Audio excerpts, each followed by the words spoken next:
Evening. I hereby call to order this Monday, 27 April, Waynesboro City Council meeting to order. Mr. Short, will you lead us in the Pledge of Allegiance? I have pleasure.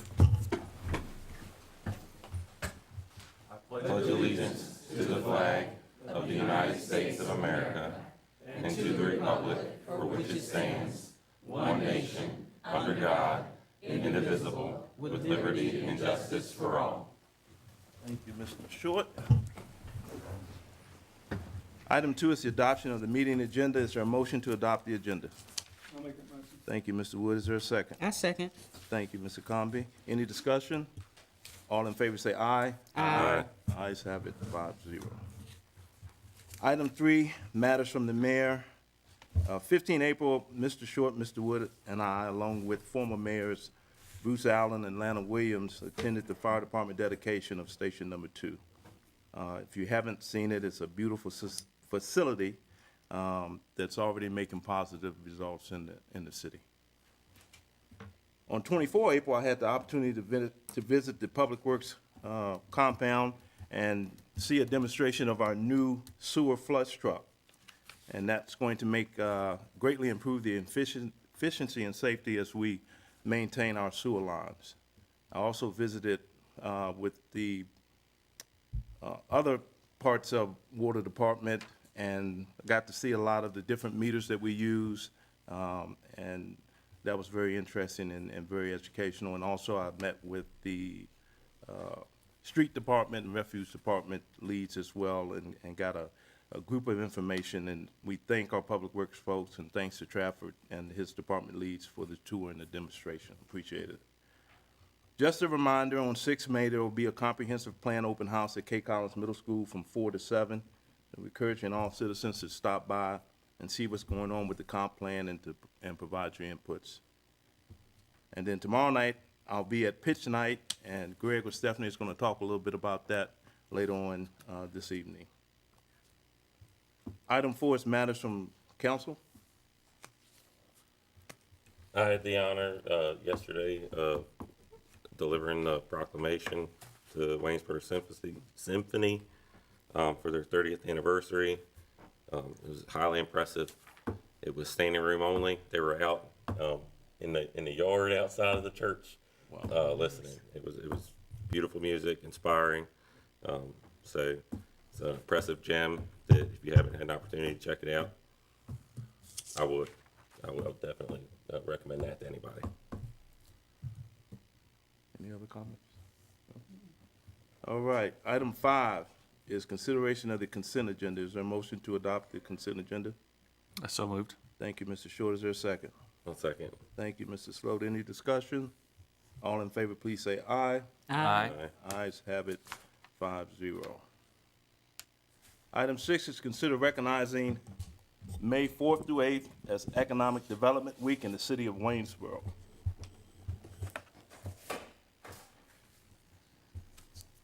Whereas an economic development professionals across the nation and Virginia work every day with businesses, educational institutions, government leaders, and community partners to strengthen local economies, create opportunities, and ensure vibrant communities for current and future generations.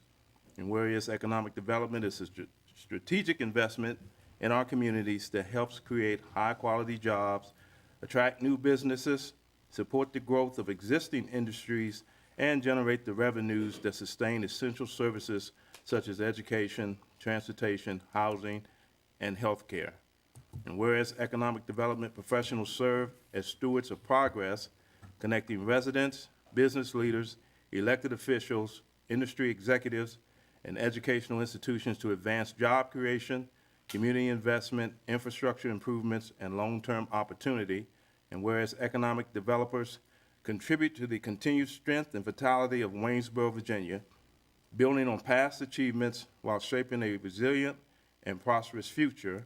And whereas the International Economic Development Council is celebrating 100 years of leadership dedicated to fostering growth, innovation, inclusion, sustainability, and resilience in communities of all sizes.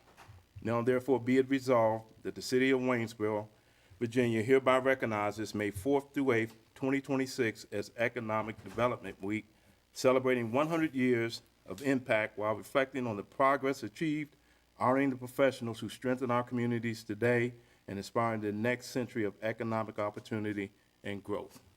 Mr. Hitch and Stephanie.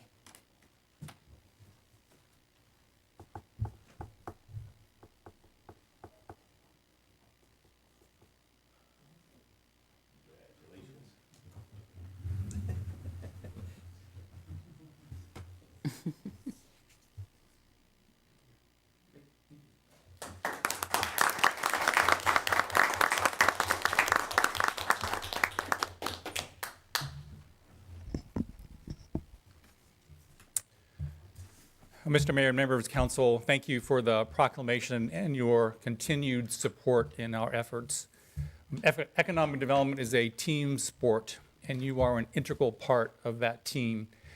And we appreciate your working together with us as we work to bring new investment and new jobs to the city of Waynesboro.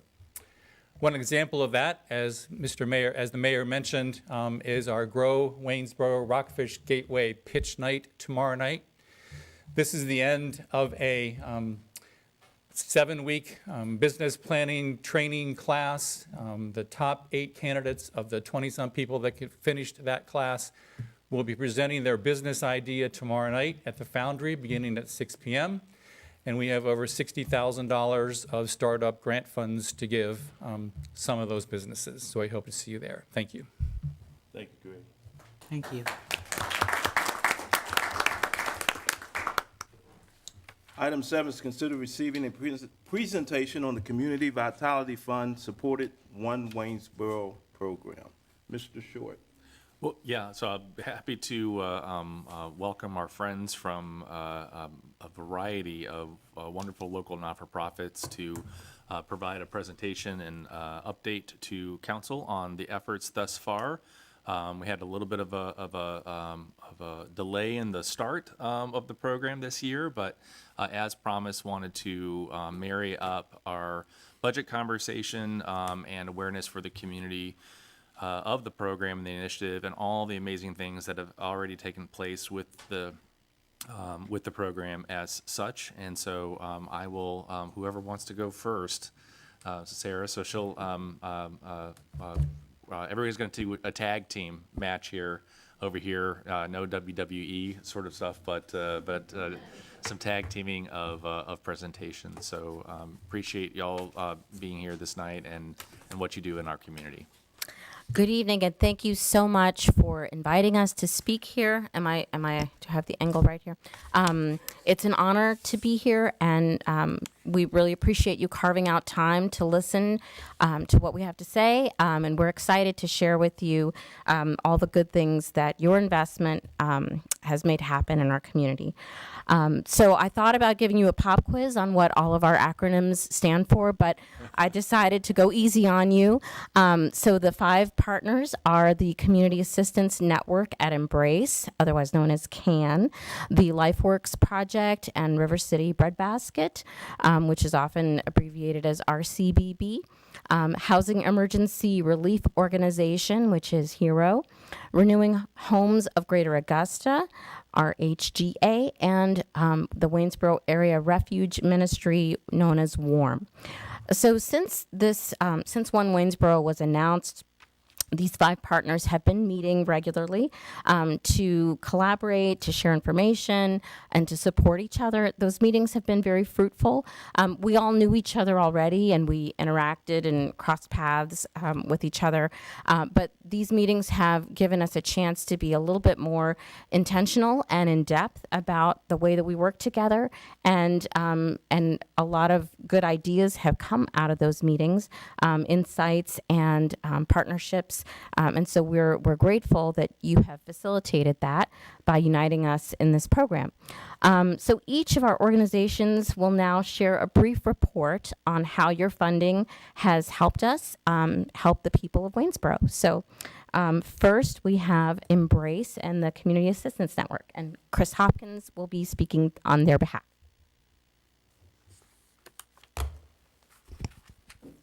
Thank you. And thanks for allowing Embrace Centers for Community to present some first quarter stats about the One Waynesboro project. and hopefully enlighten our audience to the great joy Embrace and our Community Assistance Network receives in serving this community as the resource navigator and help desk. My name is Chris Hopkins, and I'm the Associate Site Director for Embrace in Waynesboro, recently added to the team in December. The City of Waynesboro provided Embrace with a $15,000 grant, which is 17% of the total funding to run the CAN operations. The Embrace Community Assistance Network, CAN for short, is actively serving all Stanton, Augusta County, and Waynesboro, SAW. It is a pilot project supported by the Community Foundation to assist neighbors in crisis with navigating the overwhelming and sometimes impossible and complex systems for finding resources. CAN is the community help desk for listening with compassion, identifying what matters most, and connecting the vulnerable to stability. And it doesn't end there. Our CAN staff maintains the walk with clients from crisis to stability to resilience. And from the beginning in 2023, CAN was supposed to be a permanent part of Embrace and sustainable funding supported by our Village project, the transitional cottages we recently applied to the city for the conditional use permits. With current CAN funding ending this year and the Village being delayed for over 2 years, we hope that this presentation helps the City of Waynesboro continue funding this high-impact service. And what you about to see or hear is only for Waynesboro, and it's directly accountable to this initiative. So Waynesboro CAN in the first quarter enrolled 152 households. That's 328 family members that were served, 244 cases or individual needs. This helps CAN navigate these families through crisis relief, and there were a total of 376 referrals from this enrollment. In addition, 493 hours of time were donated to the CAN program in the first quarter. These hours, calculated as an in-kind donation value of $35 an hour, which is a national average, is $17,000 per quarter and a projected value of close to $70,000 for this year. Embrace Waynesboro Community Garden, Frege, and Food Pantry combined food distribution totaled 15,000 pounds in the first quarter. Feeding America sets the per pound value at $1.73, which is about a $26,000 cost per quarter and projected at $104,000 for this year. USDA data shows that if that food were purchased by consumers at current prices, consumers would spend somewhere between $519,000 and $1,038,000 per year on equivalent poundage. Time donated to the Food Pantry, Garden, Frege in the first quarter was 178 hours, and calculated that's $6,200 in-kind donation for the quarter. Note, our community garden is getting running in the second quarter. This will significantly increase for the remainder of the year. Augusta Health Free Neighborhood Medical Clinic is hosted at Embrace. The first quarter of 26 shows an average of 49 visits of Waynesboro residents per clinic. It's held 24 times per year. Augusta Health estimated that without this clinic, these patients would have gone to the emergency room for treatment. Each of these visits of uninsured clients would have cost the hospital an average of $2,175 per visit. That's a savings of $2.6 million per year from our neighborhood hospital. Our clinics have totaled 674 hours of volunteer time in this first quarter, and that's an incline value of $23,590 with a projected yearly value of close to $100,000. The Community Clothing Closet and Green Hanger Project distributed 2,800 items this quarter. It's expected to distribute well over 10,000 this year. And the first quarter of 2026 brought in 530 volunteer hours, or about $19,000 for the quarter, projected to be $74,000 for the year. All in total for the first quarter, just under $1 million of community impact to Waynesboro.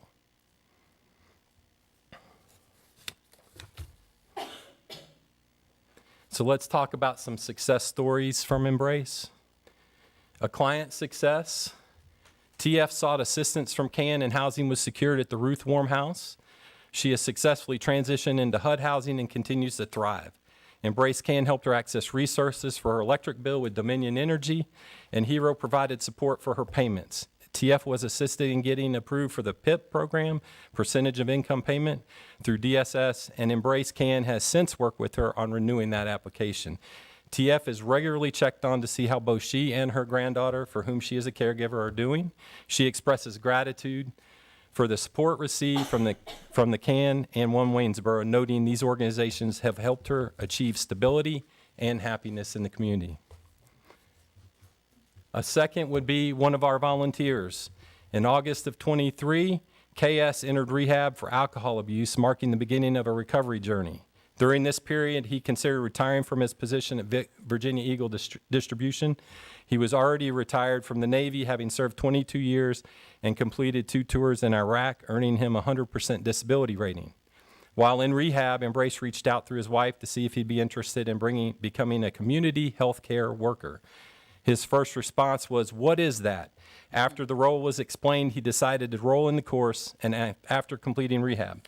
After successfully finishing the program and becoming a certified community healthcare worker, he started his new path at Embrace. He's also joined the Disabled American Veterans Organization and became a chapter service officer. This role allows him to assist fellow veterans in the area in filing their Virginia disability claims. Additionally, he's become a registered peer recovery specialist, a state program dedicated to supporting individuals struggling with addiction and mental health. As a peer recovery specialist, he offers guidance and a listening ear, helping others as they work through their recovery. KS states, "My time with Can Embrace has played an important role in my own recovery. I truly enjoy supporting people during their crises because I understand what it feels like to be in their shoes. While I wish I had the resources to help everyone, at the very least, I can offer a listening ear to those who need to share their struggles." Working alongside our partners in Waynesboro, Hero, LifeWorks, Warm, and Renewing Homes, it's been incredibly rewarding. And without this supportive circle, we couldn't make such a meaningful difference for our neighbors in need. In conclusion, a little math takes Embrace's quarterly impact of $934,000 and contributes over $3.7 million for the year to this Waynesboro economy. Plus, and the plus is important, all of the organizations presenting tonight want to be clear that we're thankful for the City of Waynesboro's vision to see the need and provide this seed funding, and with continued support and resources, we plan to increase this impact year over year. Since Embrace Can lost funding from the U.S. budget cuts for training and support of our certified community health workers, and the Community Foundation pilot funding expires this year, continued local support is more critical to us than ever to continue to grow and impact Waynesboro going forward. Thank you. Thank you. Sarah?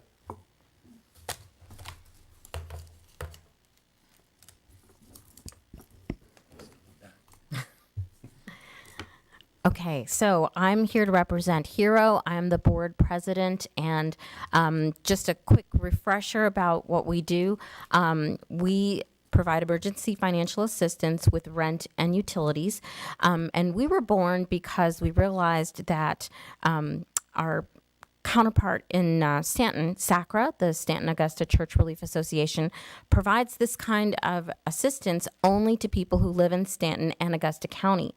And so when people in Waynesboro were experiencing a crisis, and they would say, "Who should I call for help?" people would say, "Call SACRA," and they'd call SACRA, and SACRA would say, "Oh, you live in Waynesboro, we can't help you." So long story short, some Waynesboro churches got together and decided that we needed to do something about this, and we formed a nonprofit organization.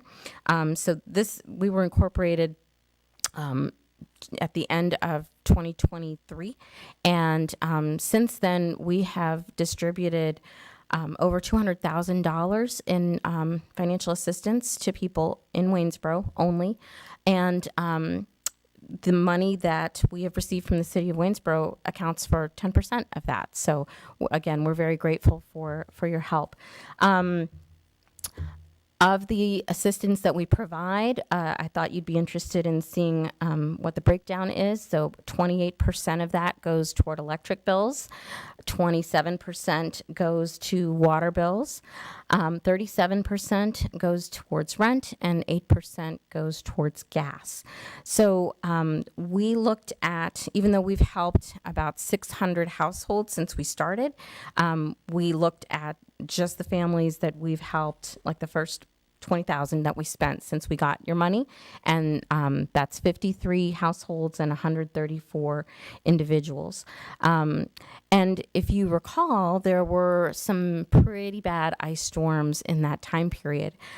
So this assistance was critical in helping people get through that very cold spell, preventing evictions and the associated costs, helping people with unusually high bills. So again, we are very grateful for that significant impact. As far as our coordination with our partners in One Waynesboro, we've really enjoyed getting to talk with them more frequently and getting to work with them more closely. And we have streamlined our referrals, particularly to the Community Assistance Network. So, we're in almost constant communication with them about the people that we're helping, which has been great. The coordination is really wonderful. And similarly, we talk a lot with folks at LifeWorks because, the people that we serve often need help from each organization. And we wanted to point out that there are definitely there's many factors contributing to an increased level of need in the rest of this year. We're seeing higher energy costs. We're seeing the cost of groceries go up. Wages aren't exactly keeping up with those increased costs. We're seeing a lot of people who receive benefits. Those benefit amounts aren't changing either. And of course, there's a continued upward pressure on rent. So what we hear from the people who ask us for help, and every day we hear from new people, and their circumstances are really heartbreaking. Many of them have lost a job, or they've had their hours reduced. They've gone through a medical emergency, or have a family member going through a medical emergency. Their car has broken down, which means they can't get to work, which means they might lose their job, or their kid has been sick, and so they've had to miss work, and then they've lost wages. So there's so many different circumstances that they don't have any control over. And we take every opportunity to dispel myths about the people who ask for help, because it's not because they're not working, and it's not because they're lazy. It's because life has dealt them some tough blows, and they don't have a support system there to catch them. So we feel privileged to be there for them, and we really appreciate this ecosystem of support that each of these organizations contributes to, because we think that it takes all of these partners doing all of the things that we do to promote community stability in Waynesboro. And I will now, I did want to share one quote. Somebody that we helped said, "My family faced an emergency we didn't see coming. We are new to the area and didn't know where to go for help. Hero stepped in and helped without judgment. We are so grateful and blessed for this program." And now I will turn the microphone over to Sharon from Renewing Homes.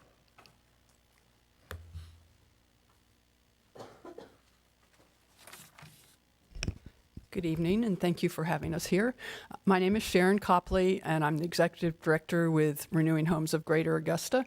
And we've been in operation since 1994, serving low-income homeowners in the Stanton-Augusta-Waynesboro area. We typically are doing critical home repairs, largely with volunteer workforce. There are some requests for repairs that go beyond the capacity to safely perform with volunteers. So, such as replacing a roof, hooking up gas appliances, repairing structural damage to a foundation. So that's when funding such as we've received from the city of Waynesboro this year, as well as last year through some community development block grant funding, we're able to take on those bigger projects that if they are left undone or unresolved, then the problems just kind of snowball. You know, if a roof is leaking, then the walls and the floors rot inside homes. So it kind of grows on itself. So we're very appreciative when we have the opportunity to apply funding to those big projects that we can't handle, but will have an impact on the health and safety of those homeowners. So this year with the One Waynesboro program and the Community Vitality Funds, I've just listed here the projects that we've completed. Some of those have been just purchasing materials with volunteer labor, which is in that final column. Others have been hiring and paying contractors to do the work. So the projects that are listed there in green are the ones that we've approved and obligated funding toward. And so we've nearly spent the $30,000 or committed the $30,000 for the households that are listed there, 8 households with 17 homeowners and 208 hours of volunteer labor. So let me see if I know how to do that. Okay, so one of the big projects on that first page was a home owned by a lady and her son who they recently lost the husband, and they're surviving on less than $1,000 a month. And they contacted us because they were having trouble with their septic system. They weren't on city sewer, even though they're within the city limits. They had had multiple events where they've had to pay to have the septic system pumped. So we came in and had that happen again because there was raw sewage in the yard. Their septic system was obviously not working. So we tried going with just having it pumped. Within a month, it needed to be pumped again. And the company said, you know, there's something more than just the tank filling up. That needs to be replaced.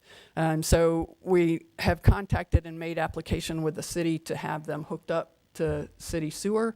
And that's where the big chunk of the $12,000 is going to help cover that cost for hookup and hiring a plumbing contractor to come in and finally resolve that issue for them. In the meantime, we are getting a porta-john put out there and trying to figure out a way that they can access shower facilities to minimize the overloading of the existing non-functional septic system to try to avoid another overflow situation.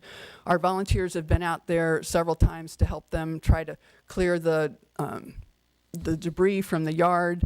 The husband was a hoarder and the wife is trying to work through the loss of her husband, but also trying to get the house in a situation where it's healthier and safer for she and her son to live there.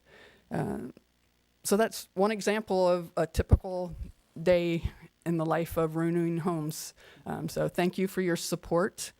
We appreciate that so that we can tackle these big projects and then keep our volunteers tackling the ones that are within their scope and their abilities. So thank you. And I'll turn it back over to Sarah. She's our in-betweener. I am not also on the board for WARM, but I'm representing them because they have a board meeting tonight. So I was asked to read their slides for them.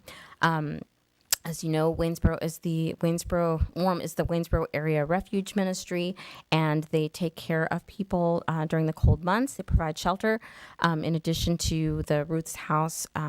And so they served almost 200 unsheltered neighbors over 18 weeks.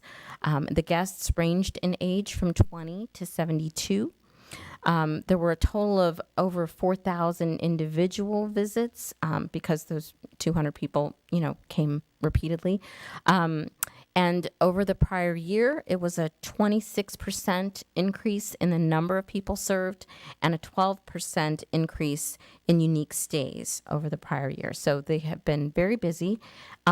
And again, back to those ice storms, they needed extra staffing because on those very, very cold days, they could not release their guests during the day as they typically do. And so they needed extra staffing to supervise during the daytime. That was not something that, they had budgeted for because there were 24 days where it was too cold for people to go outside.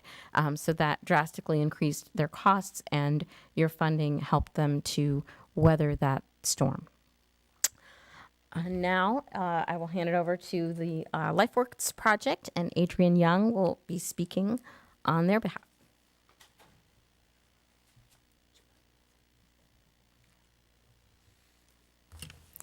Thank you, Council, so much for letting us come.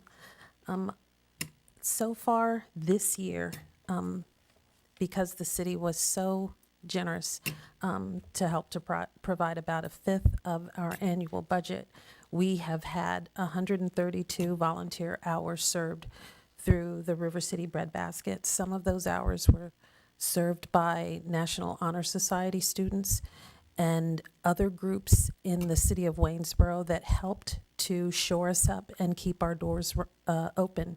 We also had a group from the high school, the Black Student Union, who was very instrumental in helping us get things together for the go bags that we distribute to the homeless. And so far this year, we have had our doors open more than 2,200 times to provide food and resources to families. To date, the grant has provided about $4,200 in micro grants, and we spent about $1,400 on capital expenses to keep our doors open. We've allocated the remainder of the funds for micro grants, for bus passes that we will distribute every week through the River City Bread Basket, but as needed through our collaborative partners, $3,000 for food and over $2,300 in future capital expenses for the River City Bread Basket. Practical support is our mission at the LifeWorks project, and we have been able to help 27 families so far, just so far, this year. As you can see, and I hate to read to readers, but most of the money has gone to utilities because people are starting to feel the crunch. But what really warms my heart is that we have been able to do some wonderful, simple, practical things to help keep some folks going. We were able to help with phone bills. One of those to help one of our clients maintain their telehealth connection with their provider. That also helped them to stay in compliance with their legal stakeholder. You heard Sarah talk about the weather that we experienced. We had a substitute teacher from Waynesboro City Schools who lost hours because the schools were closed for a week, and we were able to help her with food, and we were able to help her keep her utilities on with the loss of those funds. We were able to help a young woman who needed a tent after the season ended for the cold weather shelter so that she could have something over her head. And we were able to help someone with a storage unit who was getting ready to move into an apartment. We also paid the application fee for someone to get their own apartment. But my favorite story of the last quarter is the denture cream. We had a gentleman who was getting ready for a job interview, and he didn't have any money to purchase denture cream so that he could have that wonderful smile and make a nice professional presentation. And so we were able to purchase several tubes of denture cream so that he could not just go to that interview and be ready, but stay ready until he was able to get those paychecks going. That is what really means a lot to us. It's those small things that mean so much to people. I'm going to call him back and find out if he got the job. Trust and believe. But it's important when something like that happens to be able to meet the need. And so all of us answer the phone when neighbors have a need or have a request, but this city answered the call. And you came alongside us, and you are helping us to do this important work of keeping our folks going. And that's really what One Waynesboro is all about. We are One Waynesboro. And because you have decided to support us, we are going to keep this going and rock it through as long as we possibly can. And we hope that you will continue to find it important and continue to find it meaningful, and the lives that are changed, something that as a city we don't want to do without. Thank you very much. We are grateful. Thank you.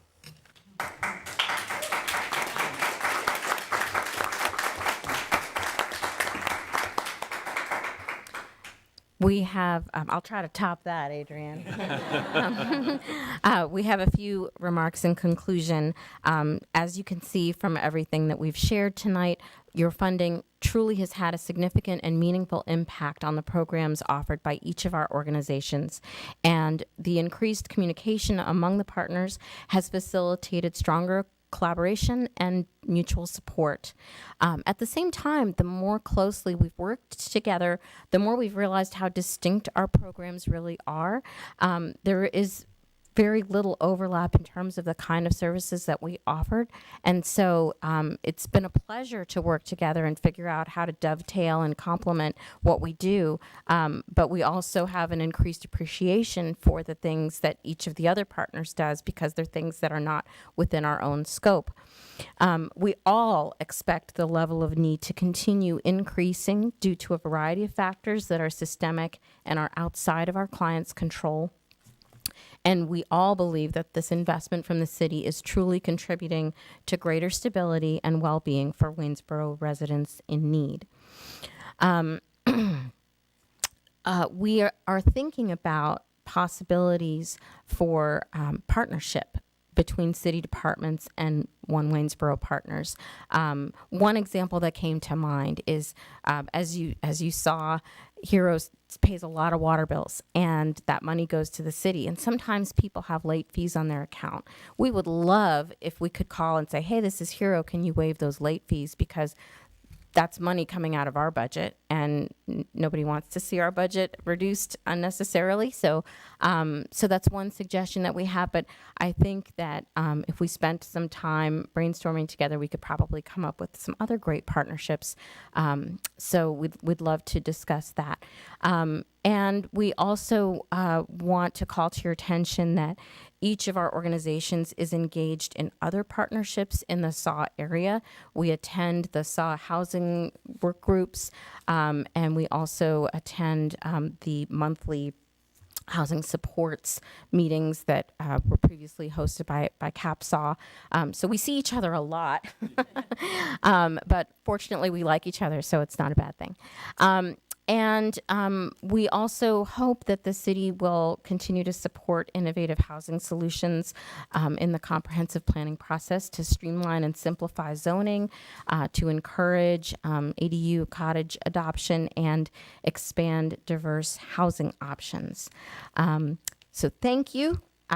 We all are grateful to you and the taxpayers for investing in our community and supporting our work. And those are all of our websites in case you want more information. Thank you so much. Thank you.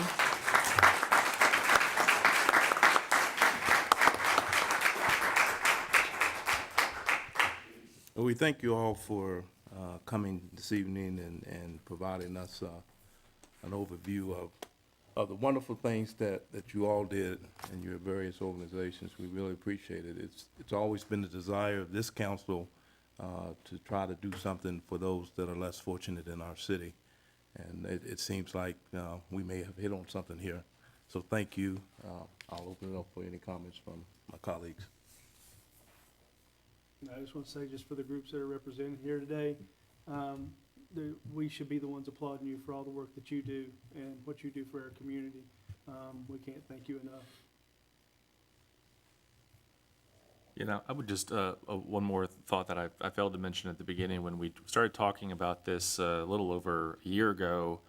One of the visions was to have CAPSAW serve as sort of like the ringleader, right, organization And shortly after we were ready to launch into it, the rug got pulled from underneath us, and I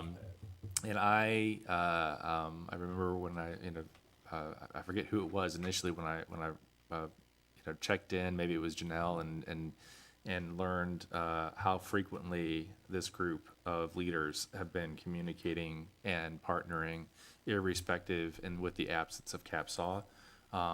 They understood the assignment and have just been crushing it, not because they needed a leader, a centralized leader, but because of their mutual concern and care for the most vulnerable people in our community.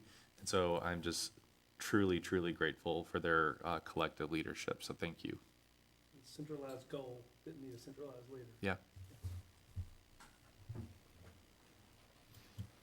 Thank you again, anybody? Good, all right, thank you. Item 8 is to receive a presentation of the recommended fiscal year 2027 capital investment program. So we'll call on our Chief of Internal Services, Mr. McCormick. Thank you, Mr. Mayor. Go over a couple procedural items first, and then move into kind of the high-level projects for 2027. We'll do a quick overview of 2028. A couple of projects that aren't in the capital improvement program because they sit in a different fund, just to make sure we keep on our radar, and then we'll take any questions. So some pacing on this in terms of what to expect. We sent out a draft of this program, I think Friday before last. There's been no substantive changes to the program. I did make some typographical changes throughout the program just to make things consistent, but no major changes from the draft we sent out to council about a week and a half ago, getting close to 2 weeks ago. So tonight, the goal will be to get through 2027, and then in June to bring a budget amendment to actually effectuate the 2027 program, and then we'll get an endorsement on the rest of the program at that time as well. Just as a reminder, the only year we can appropriate is the current year, 2027. Everything beyond that is fluid, and we'll deal with it when we get to that year. What it helps with is things like when our community development department has grants they want to put in for, we can say that this isn't a program, we have a plan to secure funding or to match funding or whatever those needs are for the remaining years after 2027.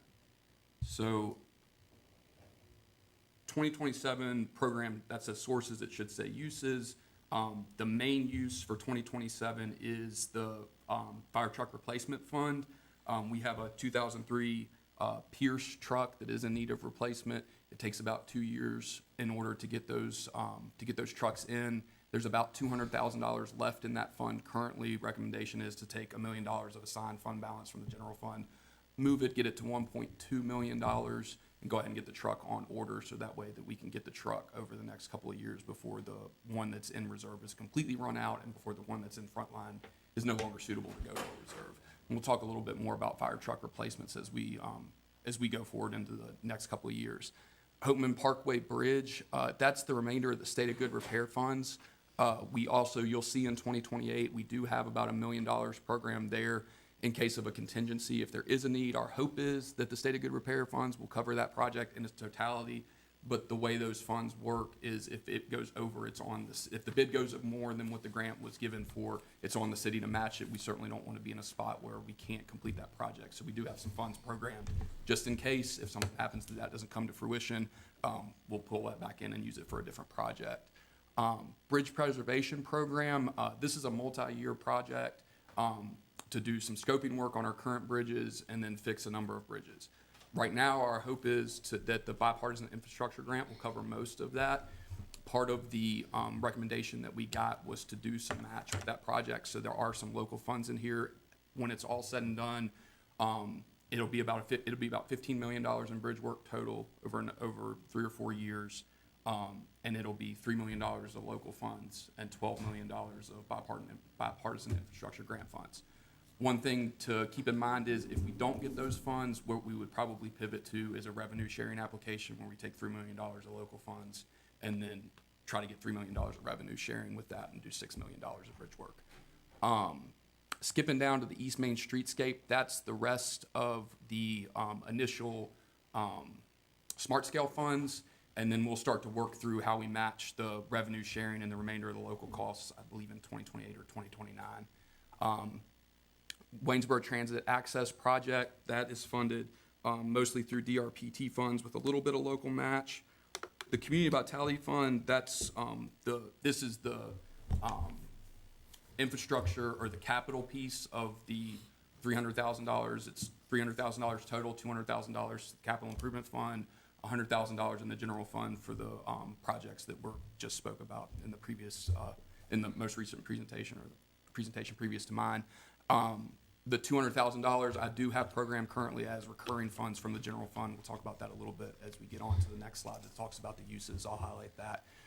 Nature's Crossing and Technology Center, that number is comprised of the rest of the Business Ready Sites grant that we've received, and then also the $520,000 in recurring funds that we've been sending to the CIP fund that once we figure out how much grant funding we're getting versus how much we're gonna have to borrow, that'll convert over into a transfer to the debt fund to cover any debt that's needed from that project. And then building and mechanical upgrades, and I'm sorry, that's a little bit vague because I cut off on this piece on your sheet of the CIP.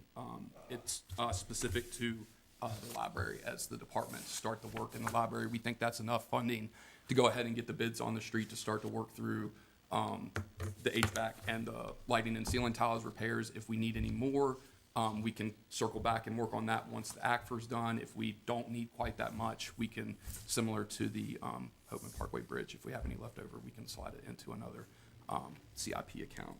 So that totals $15,959,000. And then the next is the sources. Not gonna go through all of those, but the two that I would draw your attention to, or the places I would draw your attention to is everything under the Transportation Alternative Grant. And those assigned reserves are items that staff has identified during the audit process, that council has expressed interest in, that we set money aside for a number of years to be able to have in the general fund. The important distinction is that as staff, we have authority to assign items we don't have authority to appropriate. So what we'll be asking you to do is appropriate those funds once we get to that point. And then as you get down to the funds from the operating budget, that's the recurring transfer from the general fund to the CIP fund.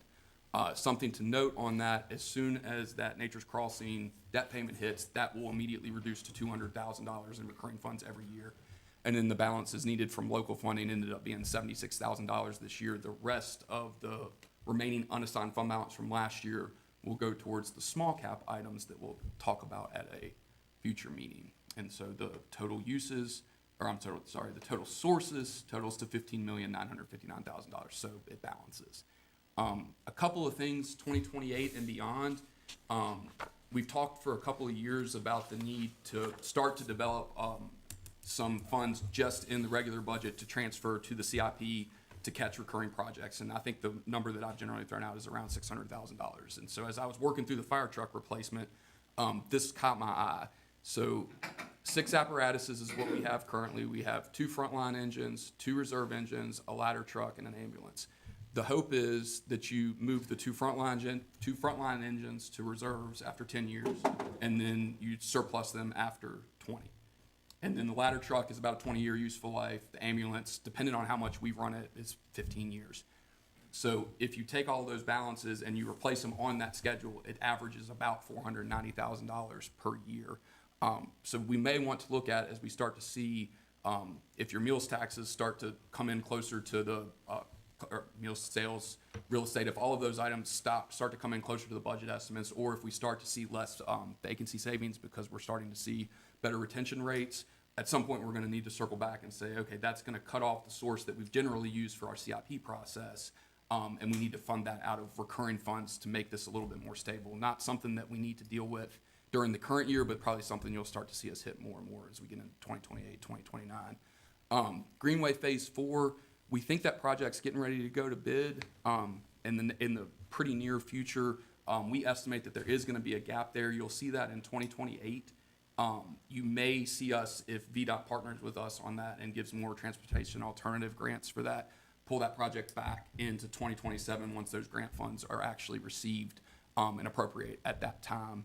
And then a a couple of just various grants that you might see. The example that I generally use is there are some projects in your unplanned, unfunded section that have grants attached to them. If we were to get those grants, you might see those projects come back and be appropriated during the 2027 fiscal year. The most common example that I use is the Basic City bathroom grant. So we had that project in unplanned, unfunded.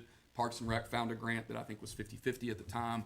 Council said, yeah, we'd like to take advantage of that opportunity. All of a sudden, the grant became funded. We pulled it back and placed it in the 2025 or 2026 CIP. You have an E-flap grant out there for, and I'll just give you a couple examples. You have an E-flap grant potentially hanging out there for the Crozet Tunnel Connection Trail. Rosenwald Community Center Elevator has a grant application pending. And then I believe no, those are the only two that I see. So you could see those two get pulled back into next year if we were to get those grants and make a recommendation to go ahead and fund those. A couple of projects that you either only see part of or don't see any of in this plan is your high school project. The high school project is not in this plan because it is fully in the bond fund. We do have a plan to fund it and how to get through that project. We just want to make everybody aware of that project. It's obviously a very big capital investment that is on the radar, and the planned debt issuance is in 2027. You just don't see it here because it's in a different fund. And then you don't see the totality of the NCTC project in this because we don't know how much exactly we're going to have to borrow. That's pending some news on grants. And so that's all I have prepared on the CIP plan. Again, our plan as staff would be to bring this back with a formal appropriation ordinance and a public hearing, probably at the second meeting in May or the first meeting in June. And then obviously if council has any questions, wouldn't ask you to weigh in on it now because I know that you've just gotten a lot of this information, but if you have questions, feel free to ask them now or email them to us and we'll address them as we go. You know, so is the intent still to do one borrowing as it pertains to the high school and the NCTC? So we have, and there's actually another borrowing that goes into that, the Shenandoah Village Drive pump station. Our hope would be that all three of those projects hit at the same time and we can do one borrowing that we have one issuance cost on. What I would say is the savings that you get on issuance isn't enough to necessarily delay the project if there's big gaps. So let's say you've got enough cash flow to get through large portions of the high school project and float it until, say, January or February. I wouldn't rush to borrow if, say, the Shenandoah Village Drive pump station comes up and you've got to do it right then. But if they all hit at the same time, NCTC, Shenandoah Village Drive, and the high school project, if they hit at the same time and it works, I would say go ahead and borrow. At the same time, if you can spend the money down quickly enough, you don't want to be paying interest on those funds for any longer than what you have to. But if that would be the hope and the intent because it's easier on staff and it's easier on bond counsel. But if it doesn't work out that way, we'll stagger them over the year. Okay, thanks. Yes, sir. Any questions for Tim? Thank you, sir. Item 9 is to hold a public hearing and consider introducing an ordinance imposing taxes for calendar year 2026. Mr. Ham. Yes, sir. I'm going to offer brief remarks that will provide an introduction to the next three items related to the budget. Yes, sir. Just want to click to the first item is to touch on some key dates as a reminder to where we are in the process. So this evening, you're asked to next slide. Thank you. You're asked to hold a public hearing and introduce the ordinances related to tax rate, utility fees, and the expenditure side of the budget. On May 4th, we have a budget work session scheduled, again, to continue our conversation and confirm alignment, and if that's necessary. And then May 11th, if we're prepared to do so, council would be asked to offer final consideration and adopt the ordinances related to the budget. As Cameron mentioned, we have a couple then CIP items as we round out the current fiscal year. Next slide, please. So in the general fund, just as a very high level reminder, the recommended budget in the general fund is $77.3 million. It's a $4.9 million increase over the current fiscal year. As a percentage, it's roughly 7%. And of note, I think this evening, is the fact that the budget is recommended and based on a 5-cent real estate tax increase. All the other tax rates remain the same. In the enterprise, well, actually, let me pause there for a second. Can you go back one? In terms of just organizing thoughts around the budget, it's important to keep in mind that the general fund pays for public education, public safety, public works administration, engineering and streets, our community development functions, internal services, courts, judicial services, recreation and cultural departments and expenditures, human services, which include the health department, Valley Community Services Board, among others. And then so those services and investments are broken out and covered, as I said, in the general fund. Those items which are not in the general fund and retain their own sort of distinct functional budgets, sources of revenue, and expenditure plans include what we call enterprise or utility funds, more specifically the water, sewer, refuse, and stormwater. We have a couple of other smaller funds, such as the Fleet Fund, Office on Youth, but those are the big funds that reflect the work of the local government as most people, residents, think about it. The current budget is essentially a current level of service, or the recommended budget is a current level of service with a couple of distinct exceptions to that. One is a recommended communications position. I think generally the budget responds to priorities identified by the council. And when we talk about alignment, we're seeking to confirm that the plan of expenditure aligns with the council's priorities and preferences, and the same question about alignment also applies to the revenue plan and the tax rate recommendations. I would say that in terms of that 5-cent real estate tax rate increase, that's associated with additional investment in the Waynesboro High School project. In fact, 3 cents of that 5-cent increase are dedicated to anticipated fund debt service. I referenced the communication position. New elements of this budget include continued work in terms of scale adjustment and employee compensation.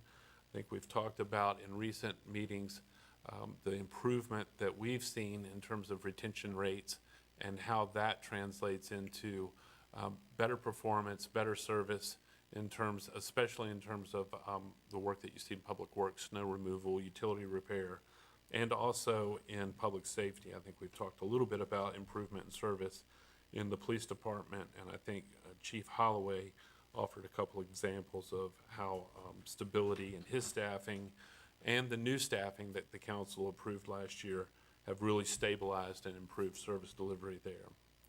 Additionally, the Community Vitality Fund is offered as a dedicated penny again this year with ongoing and recurring funding.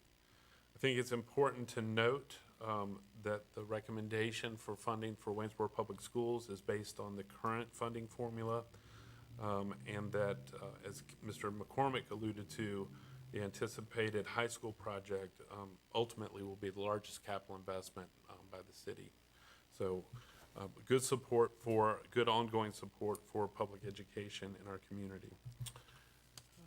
Next slide. Enterprise funds. So we are recommending 5% increases in water rates and sewer rates and a $2 per month increase in refuse rates. These are impacted by the need to invest in infrastructure, service delivery infrastructure in both water and sewer systems. That largely refers to collection and distribution infrastructure or pipes in the ground, supporting pump stations and ancillary facilities such as that, and then ongoing maintenance of treatment facilities. In terms of the refuse fund and the needs at the regional landfill, the rate increase there is driven primarily by capital equipment and rolling stock, the need to replace or establish ongoing replacement for our collection vehicles and support our effort at the regional landfill. There is inflationary pressure on all four utility funds, and compensation improvements, as I referred to in the general fund, apply here as well.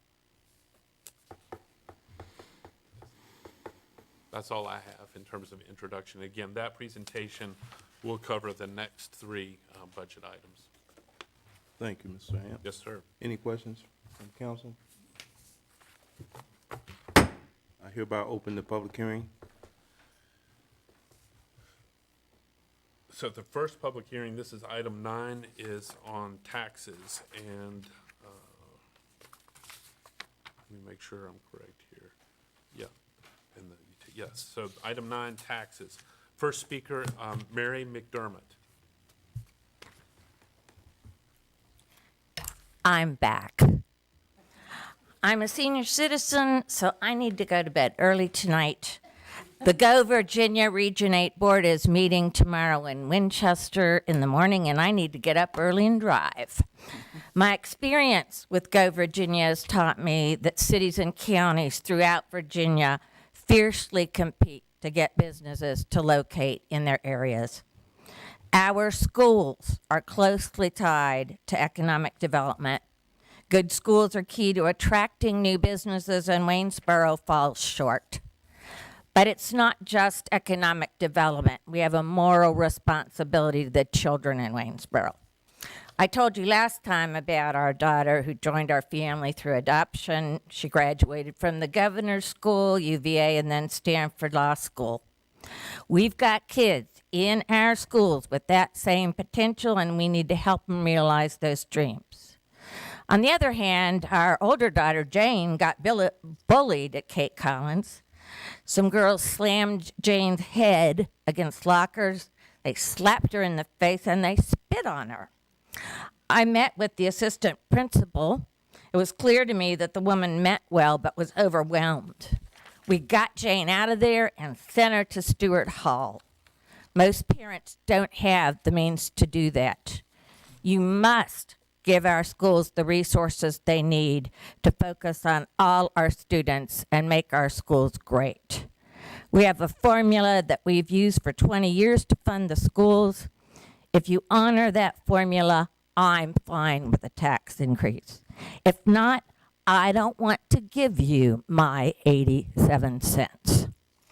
And Mr. Hamp, debt service does not constitute a resource for the children of our schools.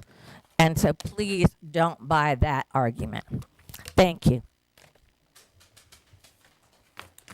Laura Riggin.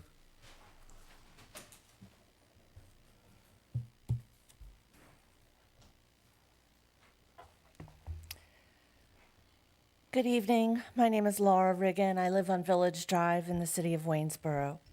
I speak tonight as a Waynesboro property owner, a local teacher, and a member of the Waynesboro Education Association. And I would like to ask you to support Mr. Hamp's proposed property tax rate of 87 cents. My husband and I did a little math over dinner tonight before I came here. This number represents a 5-cent increase, and that would amount for us, estimating high, to an extra $228 per year. We pay our taxes into an escrow fund with our mortgage, so we are looking at less than $20 increase a month. We agreed, which we don't always do, no brainer, totally worth it. A year ago, I spoke to you on this same topic. I said then that, like every property owner I've ever met, I did not really want to pay more in taxes. However, as a citizen of this community, I believed and continue to believe it is important to tell you how critical it is for the city to pay for the services we need. My top priority was and is our public schools. You chose a year ago to set the tax rate at 82 cents, 7 cents below Mr. Hamp's requested level. Then, astonishingly, you proposed that a way to find more revenue for the city needs was to take it from the school budget by capping the funding formula that had been in place for 20 years. I hope that you have heard and absorbed the message from citizens over the last 2 or 3 months that this is not what Waynesboro residents support. In all of the public comment about that proposed cap, I didn't hear a single person say they supported it. Instead, I heard multiple reasons why continued support of our public schools is crucial to the vitality of this community. Please don't take that to mean that I don't want adequate funding for our other public services. According to the current budget proposal, funds for our city services must be increased to fully and fairly staff those departments. Either we pay them a fair wage in Waynesboro, or our citizens who work as public servants easily drive to those nearby communities that will pay them more. I understand that you are not magicians. Your options are limited. But one option is to ask the citizens of Waynesboro to bear the cost of the services we need as a community, rather than putting the burden disproportionately on the school system.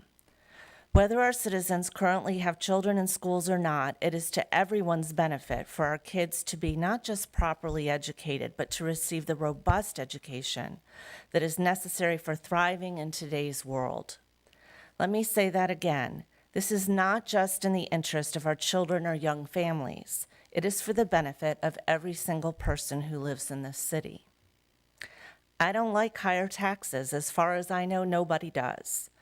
It is still the right thing to do, to lift this community above bare bones budgeting in order to pay for the services that all of us need and want: police, fire, first aid, trash collection, roads, parks, library, aid to neighbors in need, and schools.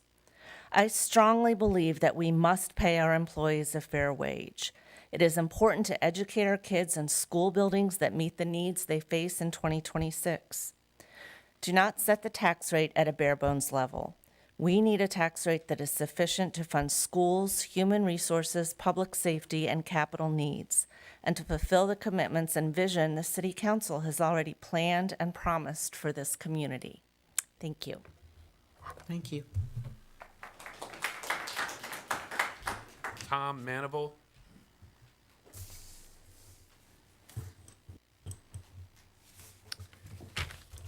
Good evening. Tom Manival. I live at 145 Huntington Place in Ward D. I'm here to speak about the proposed tax rate on my home's value, but I have a problem. I don't know what you intend to do with the funds. Currently, the tax rate by funding agreement is a key component to the funding of Waynesboro Public Schools. And if you care about schools, you should care about the tax rate. But we can think of the tax rate along with the funding formula as a child's education savings account, because the formula has a 2-year delay. Every year you set a rate, you make a deposit. 2 years later, our children's schools receive it. 2 years ago, the tax rate was delivered a relatively small, modest 2.7% increase, showing up in this year's council budget and school budget. Nobody complained. Last year's increase to the budget, to the tax rate, was the single largest revenue jump in at least 25 years. Last year's deposit to support our kids' education. Our children's schools should see it in fiscal year 2028. Tonight's discussion about rate levels should hit fiscal year 2029. It's pretty forward-looking. But the formula has been the word of this council and the school board for over 20 years. Taxpayers accepted last year's historic increase, trusting that word. Parents trusted it. We all did. But then 4 months ago, you said the old formula didn't matter anymore and that the school funding should be capped at 3%. People who understood the math were shocked. Parents were quite dismayed. Taxpayers, like me, felt deceived. So we have shown up here every 2 weeks for the past 3 months. We have done the analysis. We have shared our homework with you. We have been polite so far, and we've asked, what's the plan? But we haven't heard an answer. And it seems like you're trying to run out the clock before setting the tax rate for the next 2 years. Now, you have promised that you wouldn't hurt the kids, but would you cheat them? Would you take money from that was set aside for them, or at least we set aside as taxpayers? This past year, we set it aside assuming the kids would be getting it. So my question is simple. Will you keep your word?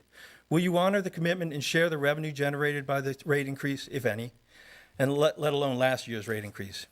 Now, With the formula intact, I fully support the 87 cents that is proposed by the city manager. I want to see Waynesboro continue to grow. I want it to be better. But with the cap, to be honest, I support something much less. Look at what the math would be to make you live through the austere world that you think the schools would have no trouble living with. You could find that number under 80 cents. So the community needs to know, will you be honoring the promise for investments in the next year and in the following year? Or should we find some people who will? Thank you.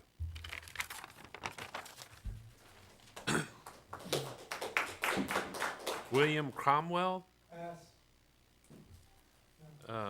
Charette Badenship, or Baden Bishop, or I'm sorry, I'm missing that. Charette or Chariot Badenhop. There we go. Oh, okay. I'm sorry. Hi. So I'm just going to be pretty hated here because I'm going to oppose these taxes. I don't mind it if I can live in the city safely. Just Monday, I live over on the wrong side of the track, apparently, off of 340, and I was walking to DuPont, around the Speedway or whatever gas station, and across from Danny's is like a new complex going up or whatever building going up. And a gentleman was there, and he was in the middle of the road playing with sticks. Kind of funny. Then I noticed him getting up and talking to himself.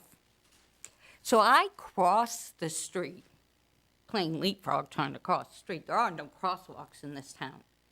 What there are crosswalks, there's no lights that say walk, don't walk. And so you're playing leapfrog all over this town. It's dangerous. But I had to walk across the street, and this gentleman followed me. And then I had to go into Goodyear, and then I had to run to the bank. I mean, it's dangerous. It's seriously dangerous. I can't go to the park on the north side because once you go in past the park, you go into a wooded area, and a man jumped out at me. It's not safe. So let's put some safety into Waynesboro. You want to raise the taxes? Give me something. Give me some safety. Put some crosswalks in with lights. Going down 340, trying to cross 340, it's impossible to even get to North Street and to the North Park. You're playing leapfrog. You got a new restaurant down there. You're playing leapfrog. Trying to cross 340 is impossible. It's so dangerous. So put some crosswalks in there. Get some safety officers down in the parkway, into the greenways. Have them patrolling the areas. Let us be safe. It's dangerous. So raise my taxes, fine, but give me something in return. That's all I'm asking.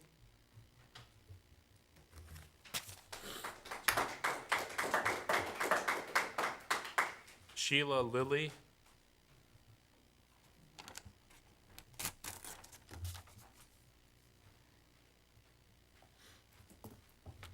Good evening. I live at 649 Walnut Avenue. I am here to oppose the tax increase. We bought our house on Walnut about 5 years ago, and the taxes just keep going up and up. That is the house that when we moved here from California and I first saw it, I thought, I've got to live in that house someday. And I'm going to die in that house someday. I will never move.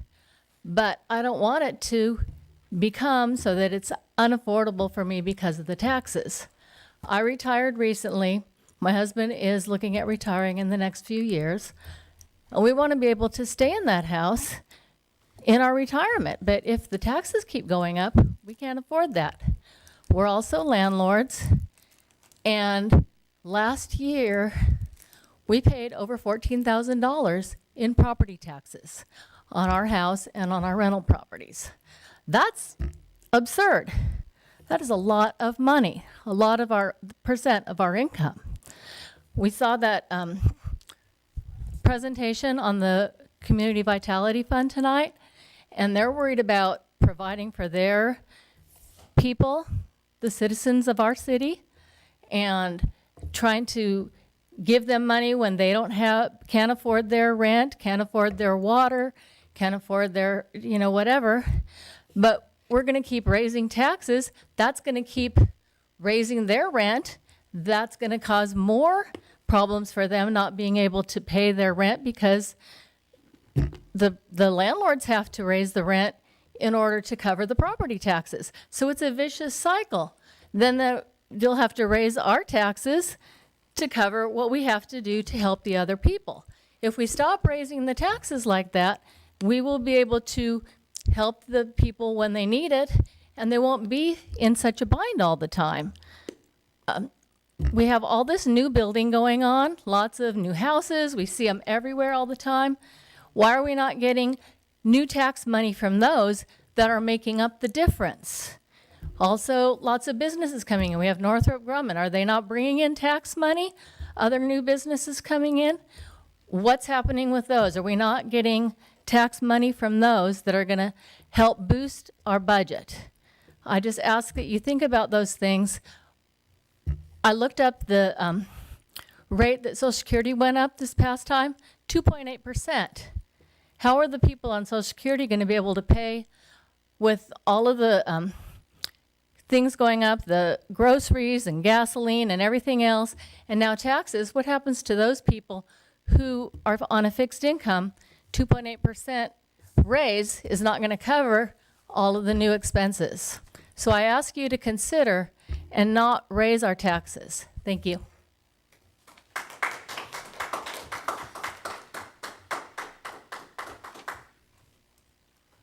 So no one else has signed up to speak on the tax rate?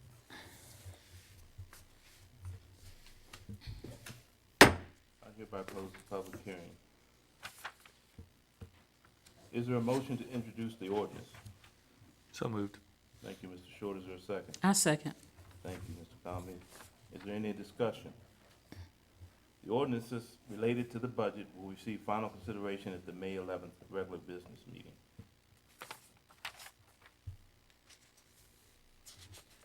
Item 10 is to hold a public hearing and consider introducing an ordinance amending section 66-3C, 66-3F, 86-28A, and 86-139A of the City Code Utilities. Mr. Hamp? Yes, sir. Ms. Ellen O'Hanlon. What? Oh, I'm sorry. You need to open the public hearing. I hereby open the public hearing. You're fine. You can come forward. You're good now. You're good. Good afternoon. I don't have a prepared speech. I just want to say it was nice seeing what Hero and One Waynesboro does. One thing is I want to ask you in raising these utilities, if you noticed a lot of their help to other people are the utilities. Let's just stop at that. 5% across the board is way too much. You know, I have tenants that can't afford it. And, you know, they're trying to double up. They're putting themselves in serious harm's way because they can't pay the water bills. It needs to stop somewhere, and it needs to stop with you all.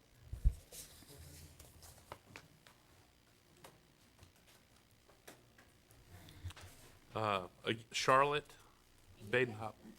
I got it. I'm getting better. You're getting better at it. It's okay. So I just want to bring up a point to you about this. And I noticed this a couple of years ago. I've been here for about 8 years now.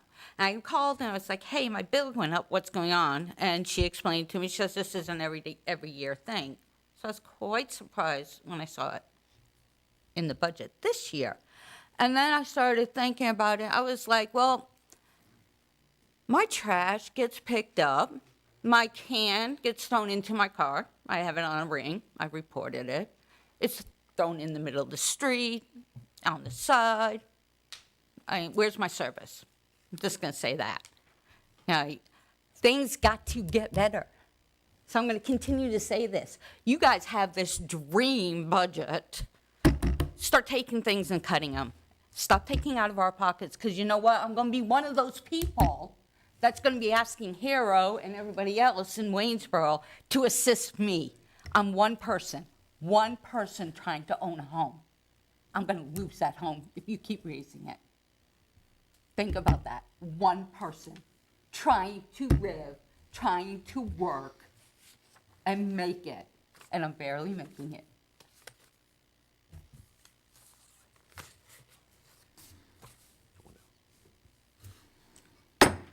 I hereby close the public hearing. Is there a motion to introduce the ordinance?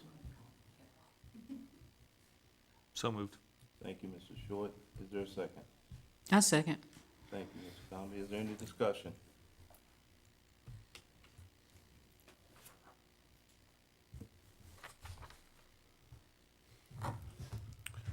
This would receive This- final consideration. Final Yep. consideration at the May 11th meeting. Item 11 is to hold a public hearing to consider introducing an ordinance for the annual budget for the fiscal year ending June 30th, 2027. Mr. Ham, So no one has signed up to speak. I hereby open the public hearing, and I hereby close the public hearing.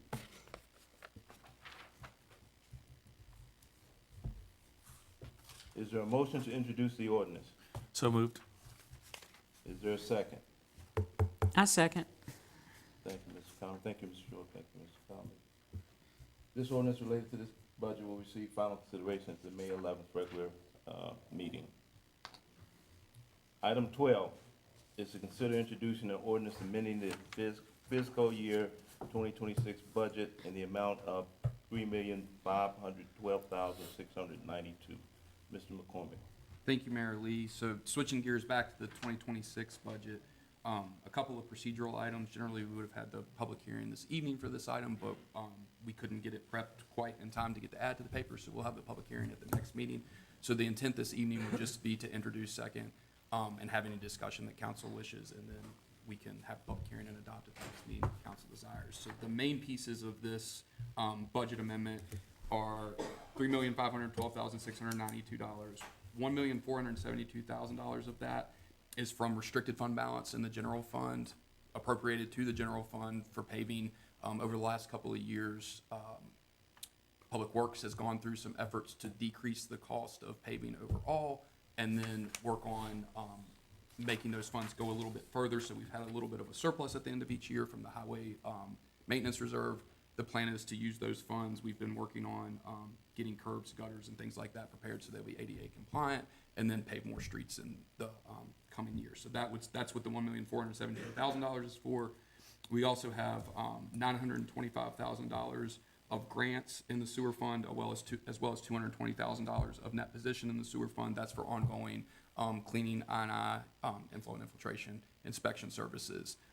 And then the final large piece of this amendment is some school board appropriations in the amount of $668,000. That's for grants they've received throughout the year, Title I, 6B, carryover, things like that, that they're trying to spend down as we get towards the end of the fiscal year, as well as a couple of uses of fund balance. So if council has any questions about the details of this, if I can answer them now, I'd be happy to. If not, I can answer them at the next meeting. Any questions, council? Is there a motion to introduce the ordinance? I'll make the motion. Thank you, Mr. Sloat. Is there a second? I'll second. Thank you, Mr. Wood. Any discussion?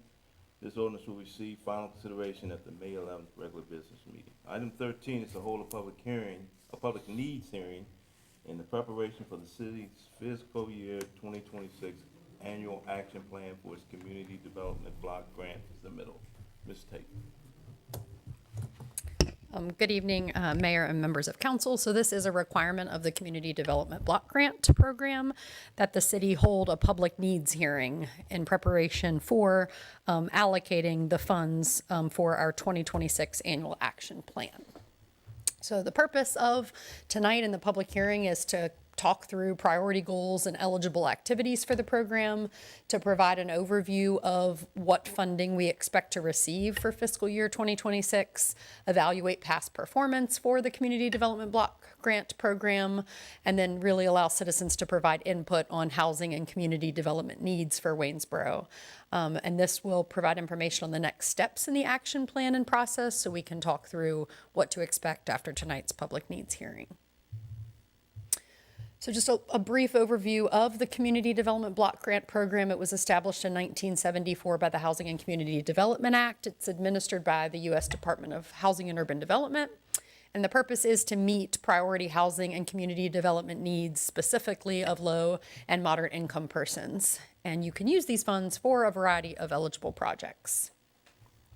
So as you'll remember, we completed our 2024-2028 consolidated plan in 2024, and that involved stakeholder consultation, a housing market analysis, housing and homeless needs assessment, and worked through what are the priority goals of the program going to be over the next 5 years. The goals that came out of that plan were improve access to and quality of housing, provide public services, improve public facilities and infrastructure. The planning and admin just gets included if you're ever to spend any part of your grant on administration. We've moved away from that in past program years, but it needs to be listed as a goal if you were ever to do that. So this, I'm not going to read all these to you. It just covers some of the eligible activities. These are very simplified, and I will just point out the complexity of this program and the complexity to run this program. And so while you may be able to find something that you can spend those funds on, it's really making sure you spend them in a timely manner and they're allocated and really spent within the year, and that can be tricky. So any project using CDBG funds needs to meet one of 3 national objectives. So it needs to be some kind of urgent need, often in some kind of crisis, prevent or eliminate blight, and there's a percentage amount that your grant can be spent on that. But the way that we typically spend our grants is that they benefit low to moderate income persons. So just a brief overview of past program performance. So for the 2024 program year, we funded 4 different activities: an ADA accessible pedestrian crossing and a new ADA accessible ramp and sidewalk to the Rosenwald Community Center entrance. Through Renewing Homes of Greater Augusta, critical home repair for 3 homes, including roof replacements, an HVAC upgrade, and radon mitigation system. We provided emergency utility and rent payments to help prevent utility shutoff and evictions through LifeWorks and Hero, and also case management services to support housing stability with WARM. And we are required to report those accomplishments to HUD in our CAPER at the end of every year. We also have a prior year project that's currently underway, and it is land acquisition to support the development of the Alston Court Low-Income Housing Tax Credit Project. So we're on track for, hopefully when that property closes, that'll be a significant portion of that funding that was allocated in a prior program year to help purchase on that property. So what do we get for this next round? For the 2026 program year, we will get $163,822 is what we anticipate. Or actually, I think the funding has already been officially announced for that number. So that's what we're working with. So timeline and next steps for allocating that amount. On May 22nd, we'll have the draft plan, and notification of a public hearing will be posted. From June 1st to July 1st, we'll have a 30-day public comment period. June 8th, we'll have a public hearing on the draft plan and the proposed activities. July 13th, City Council would review and approve the plan, and that falls in line for us to be able to submit the plan to HUD by the August 14th deadline, and then our program year begins October 1st.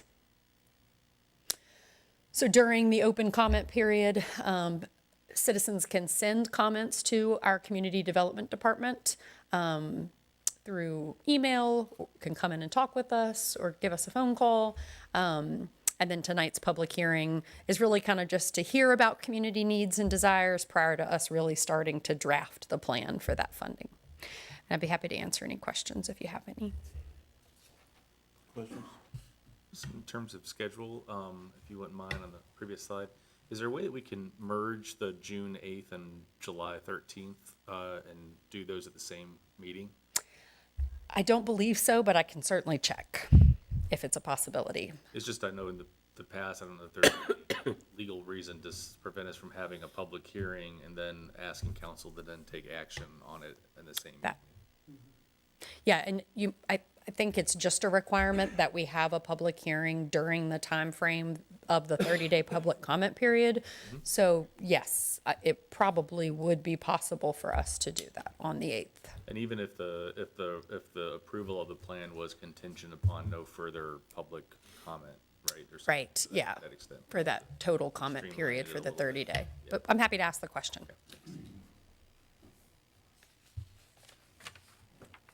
Thank you. I hereby open the public hearing. No one has signed up to speak, sir. I hereby close the public hearing. No action is requested or required this evening. Item 14 is consider introducing an ordinance amending the zoning map and approving requested associated amendments of proffers for tax map numbers 31-1-18, 31-1-108B, and 32-2-1B, located at 0 Forest Drive and 0 Bookadale Road, known as the Silver Creek Subdivision. Applicant Wells Land Development, LLC. Mr. Hamp. Yes, sir. Before I offer very brief introductory remarks, I need to correct an item or bring council's attention to the need to correct an item. At the previous meeting during the public hearing, the applicant had intended to speak but did not sign up to do so, and for that reason was not called on to speak.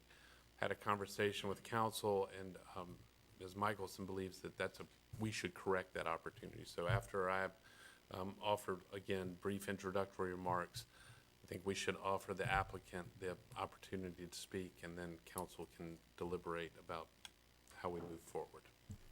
So again, this item was considered by the Planning Commission in March, and by a vote of 4-3, the Planning Commission voted to approve the applicant's application, eliminating the existing proffers established in the mid-2000s, 2005, 2006, I believe, with one sort of modification, and that had to do with the completion of an emergency access road. And that modification, the applicant proffered that the access road connection to Bookerdale would be constructed prior to the final platting of the 31st lot.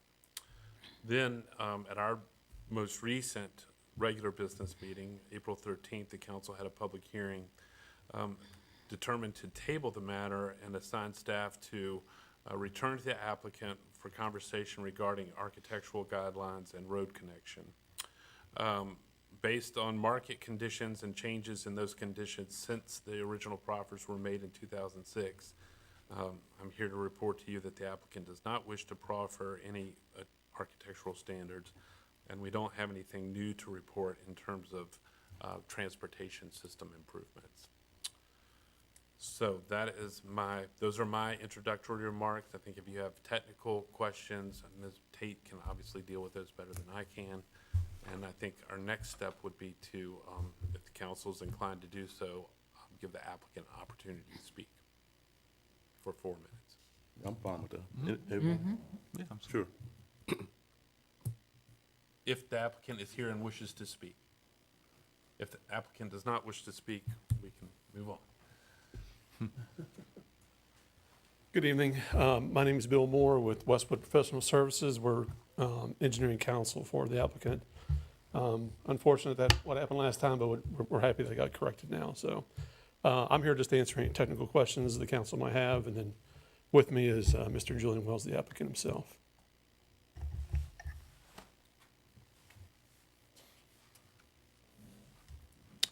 My name is Julian Wells, owner of Wells Land Development. I share the same thing as Bill. I wish I would have been afforded the opportunity to speak last time. We're bringing, I guess, I have a 100-lot subdivision that we're looking at trying to get the zoning and proffers approved for tonight. Sorry, I'm just trying to go through some of these things. So just hoping that we're able to get approval at this point. We have been working on this project for probably, I think, somewhere around 3 years now at this time.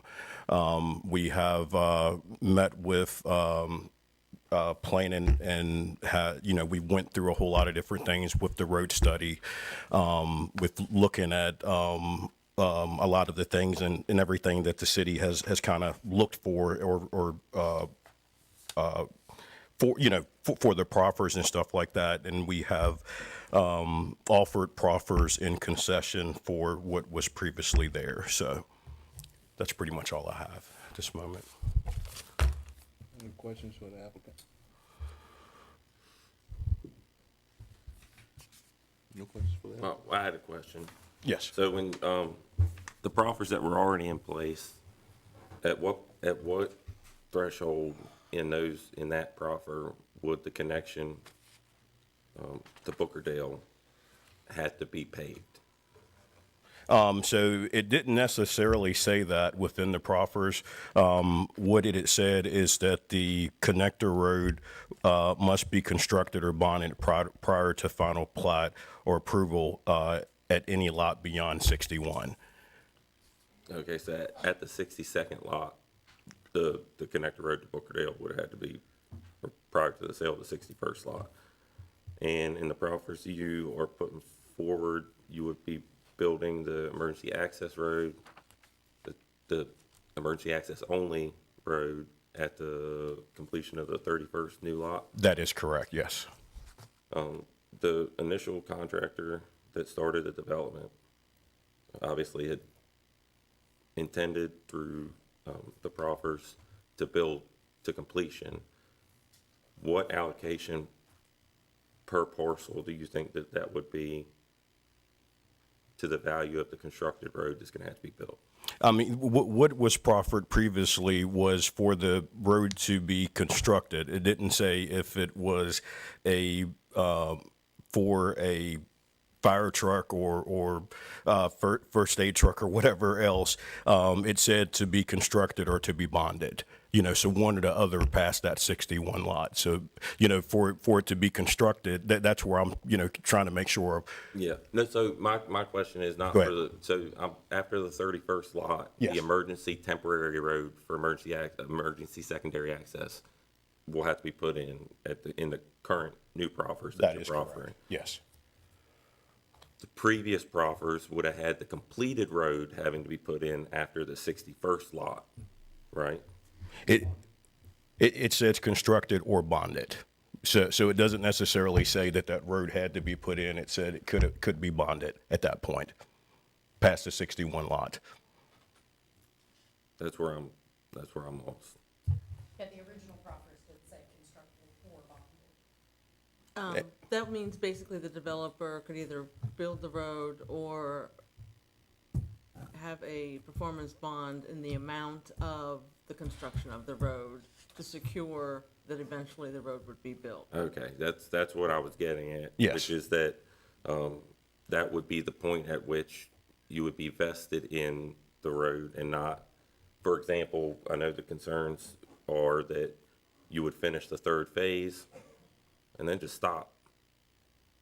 And then at some point, somebody may want to buy the remainder of the property. But at that point, it wouldn't really be feasible because they would have to build a road on a sale of 20 houses. Yeah, not true, because by by that point in time, by that third phase, majority of the infrastructure would be put in at that point.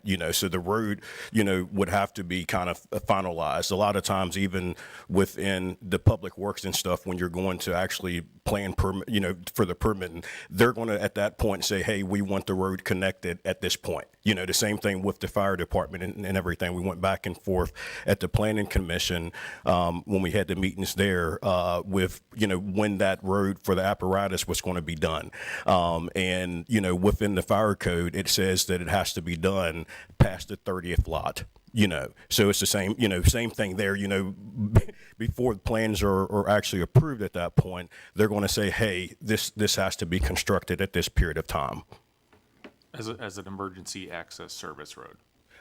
So right now, we would have to have that road done with, at the 30th lot. you Right, know. as an emergency. and It's the service emergency, access. but I'm saying once we, Gravel you and know, stone. yes, but I'm saying once we go to the permitting phase, they're going to come back and say, hey, we need this road connection at that point. Or fire department could come back at that point and say, hey, we need connection at this point as well.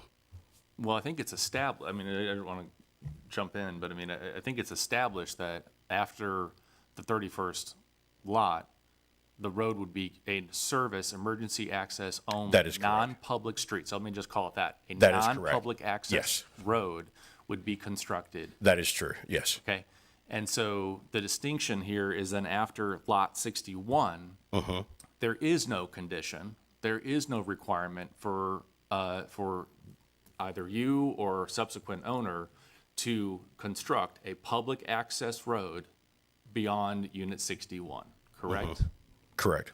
Okay, and so whereas, I think to my colleague's point of when you get to past phase 3, 61 is encumbered within phase 3, meaning that you could stop at phase 3 and phase 4 never gets built, and there's no marketability or land value in it because the only person that's going to be able to build it would have to yield an incredible profit margin on that final phase of the development to facilitate a public road. Who else is going to build a public road? So, you know, a lot of the other subdivisions and stuff like that, I would say even, for example, Anna Marie, they have one outlet. This subdivision actually has two current outlets at this point in time, you know, to be able to get out as well.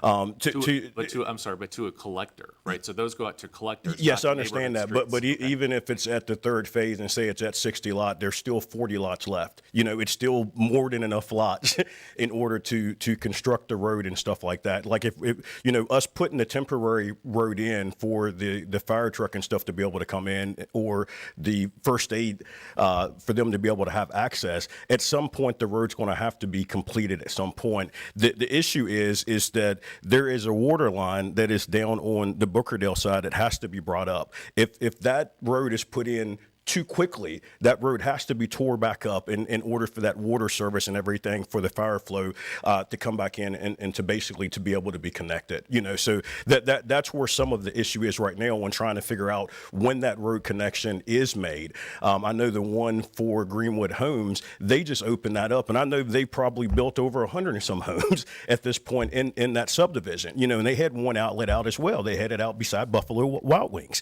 You know, but that access just became available as of just a few days ago. You know, so you know, to say that basically at 50 lots that the road has to be put in, or at 40 lots, you know, the other portion of the subdivision and stuff would need to be built. The same thing you're saying, if somebody comes in there at 40 lots, you know, and they're having to put a major road in, it's the same thing if I only build 40 lots, right? It's still a big, you know, it's cumbersome at that point, especially with the water line that has to come in on the back section, you know, so that's the whole issue.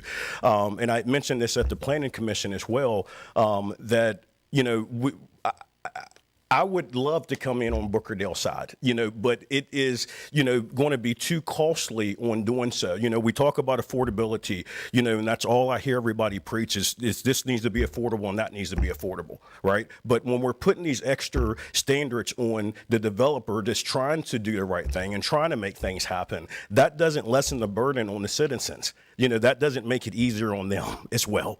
You know, so again, you know, with having to make that connection with that water line and bringing that back up, that's what makes it a little bit too difficult until we get into plans to be able to figure out when we are able to make that connection at that point, you know, or bring that water line up and bring it into the back of the subdivision. I appreciate it, and I think that's answered questions that I had relative to that. I think, you know, what you just shared of it would be very costly to connect to Bookerdale. Yes. As I think one of my continued concerns about never seeing a public road to Bookerdale as a consequence to it, because it's saved to the end with one of the smallest, if not the smallest, if I recall correctly, I could be wrong, but the smallest of the yield is in phase 4. So in terms of revenue generated. I don't know, with it being a 4-3 vote, and we've talked, and, you know, I think you know where I'm at, but with the 4-3 vote with the planning commission and still the discussion we've had tonight, I don't think it's a bad idea to hold it over to the next meeting so we can make sure that everybody's clear and everybody's happy with the decision that we come to. I would offer the opportunity to table it once again until we get those answers cleared up. Yeah, I would certainly like an opportunity to. 'Cause I wanna do this right. Colleagues, yeah. I want to do it right for everybody involved. So my vote as council rep to the planning commission was a no, based on my concern for emergency access. And so my concern has been resolved. I just want to put that out there. But I'm not opposed to the table, if that's what council desires. So there's a motion to table item 14 to gather more information, or is there a second? I have questions before how long we plan on tabling it? I mean, I'm gonna ask the same question I asked last time. Because Mr. Wells not gonna say it, but I think it's a no-brainer, it's common sense. The longer he has to wait for this thing, it's costing him more money. It has to be. And so, how long we gonna be? Well, I'm interested in, and I'm sure all of my colleagues are interested in making the right decision for 22,000 people. How long we gonna be? Rather than an individual. How long we gonna be? How long we gonna Well, be? it sounds like you have your mind made up. but No, I'm not. If I had my mind made up, I would have made the vote, right? I'm asking you, how long are we going to be? Give us some indication. I think the motion is seconded is to wait till the next meeting. So that would be the decision point. Thank you. So there's a motion to table. It was seconded to wait until the next regular business meeting, which would be May 11th. Can I say something before y'all table it? Am I able to speak still? Sure. What I don't understand is that between the planning commission and the city council, I've done everything that's been asked of me to do. I don't understand why for the second time now, we are tabling this because of putting a permanent road in. As I just stated a second ago, that when we go and we do the plans, and the plans and stuff are committed at that point in time, they're going to say that when they want that road and everything connected, right? I've had the discussion with Leslie, as y'all requested the last time, over top of architectural, the situation, okay? Y'all asked me, Jim Wood, Kenny Lee, about making the road and making it accessible for the fire truck and for all of that. I've done as I was asked to do, okay? Y'all sit up here and y'all act like I have not done anything. And I have not done what y'all requested me to do. Y'all did not afford me the last time to be able to speak. Knew I was here in this gallery. And y'all sat here and closed the session without giving me the time and the decency and respect to be able to get up here and talk. Okay? I've done a lot for this city as well. I've put my blood, my sweat, and my tears into Waynesboro, and I've lived here all of my life. Okay? I am a developer here in Waynesboro, not from out of Waynesboro, not Stanton, not Illinois, not anywhere else, right here in Waynesboro. I do not understand why y'all sit up here and y'all continue to want to. I don't know if y'all are wanting to because y'all have a lot of growth coming here to the city, that y'all are wanting to try to postpone this being able to happen. It is able to happen, as you said, Terry Short, without any of y'all's help, regardless of any point, because within these proffers and everything, I am able to continue moving forward with it at 27 lots at this point in time. I am trying to do the right thing. Architectural reviews, it doesn't matter. I'm afforded to make changes to the architectural, as the declarant of this property, okay? So I know you made that the biggest situation the last time that we were here, and that's what you stated, which it does not matter whatsoever on that point, You know, the city is needing the land to the back in order to make the connector road possible. Okay? The only thing that's happening right now, y'all are continuing to delay that point, which we are proffering to give to the city in return. Okay? For us making the connection and for that being the situation right now to table that or to table this, I don't understand why that is having to take place tonight. I don't understand. You know, if y'all are wanting the road to be done at some point in time, it happened at Planning Commission, right? I'm told, hey, give this amount of lots. You know, in order for the apparatus to be able to be able to have access to it. I did that. Then it was still not enough. Came back again, and I proffered some more. It still wasn't enough. You know, so what is it going to take at this point in time for y'all to be able to approve this simple amendment of the zoning for Silver Creek? It's not that difficult. You know, the 22,000 residents of Waynesboro, you know, they're going to be paying the cost, as Lori just said, because y'all are continuing to hold this up. And I don't understand why. Because of a connector road? Because the road needs to be connected, and at some point it has to be connected regardless? You know, I don't understand, you know, and I mean, that's pretty much all I wanted to say. You know, y'all sit up here and y'all have the authority to be able to make stuff happen. Do the right thing and do the right thing tonight, not postponing it and letting it linger on. For what reason? What does that solve? Last time y'all said go meet with Leslie, I did so. I did that. We had a conversation, reached out to y'all. Nobody has sat there and tried to return or be respectful on saying, hey, this is what we need, or this is what we're wanting, or this is what needs to happen. You can't sit there and say, hey, we're not making the connector road, or we're not doing it at some certain lot. But there's no conversation on what that needs to be or what that looks like. You know? So what are we doing? It's a waste of my time and energy. Thank you. So there was a motion that was properly seconded to table this until the May 11th. Mr. Short, do you want to rescind the motion? No, I mean, I'm happy to take a vote.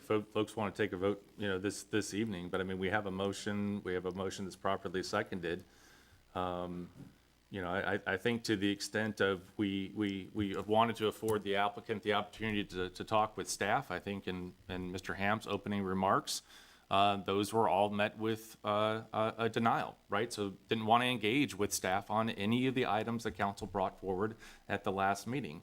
Not had an opportunity, I've been out of town to speak to colleagues. So, and if the applicant's not interested, I mean, I know how I'm going to vote tonight, but I would love to have some conversations about, you know, positive attributes that my colleagues might find interesting. But if that's not the will of council, I'm happy to render a vote this evening. What do you mean by positive attributes? To be clear, I'm sorry, Vice Mayor Comby, we can only introduce tonight. You can't vote tonight. We never introduced an ordinance. Okay. So this evening, if you were inclined to move forward, you would be introducing only. Sorry for the interruption. So we could introduce the ordinance and. Well, we could, but what we have on the floor is a motion to table, which has been seconded, and if that is not open to an amendment or a withdrawal, that needs to move forward. Okay. So the motion was made, properly seconded to table item 14 on the agenda until the May 11th regular business meeting. All in favor of tabling, say aye. Aye. Nay. Any opposed? Me. Nay. Ayes have it, 3-2. We'll table till May 11th. Item 15 is communication correspondence calendar. Mr. Ham. Very quickly, the Riverfest celebration is this weekend. There's an event Friday evening at the Wayne. I think it's a free viewing of the documentary Hidden Rivers. And then Saturday is the festival proper down along the riverside from 10 to 4:30. Greg talked about pitch night. I would add that while it is a free event, if you would like to attend, please register. Go to our website, waynesborobusiness.com, and register. They need to kind of manage a head count. And that's all I have this evening. Item 16, citizens' comment. Julie Maxwell.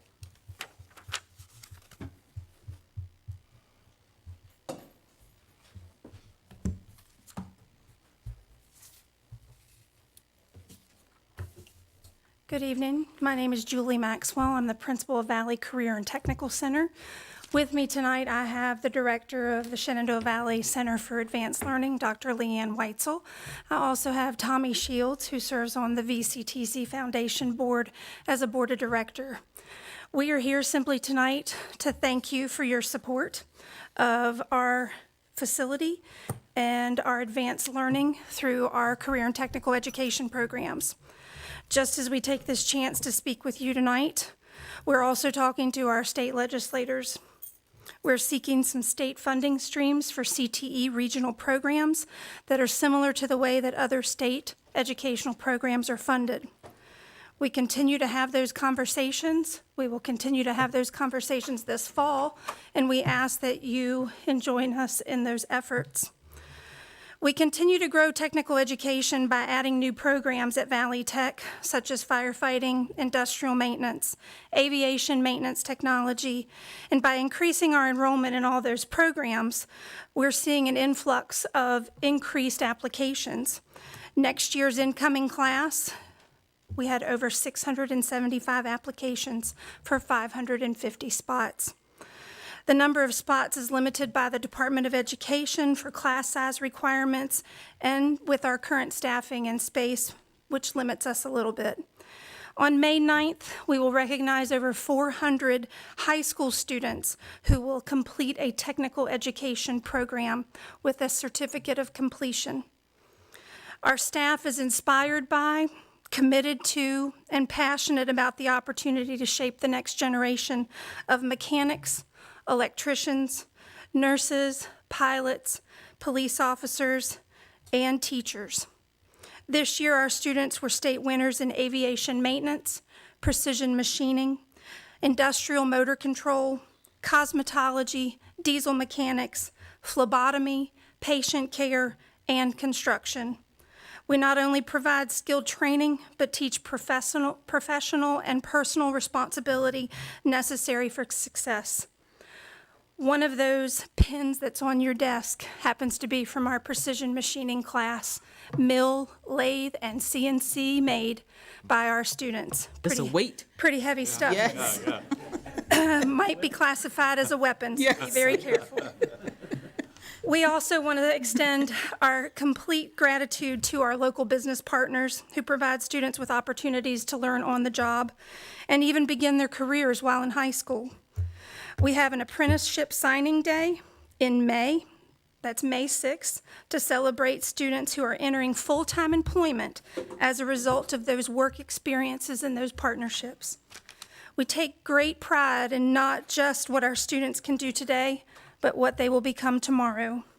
Thank you for listening. Thank you for your leadership and your support in our community for career and technical education. We invite you to visit anytime.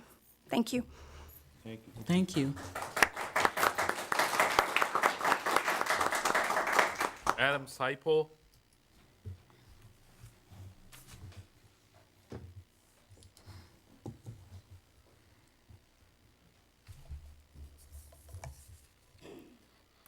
Good evening, Council. My name is Adam Seipel, Ward D. 2 weeks ago, members of this council suggested the budget numbers the community has been discussing are false or incomplete.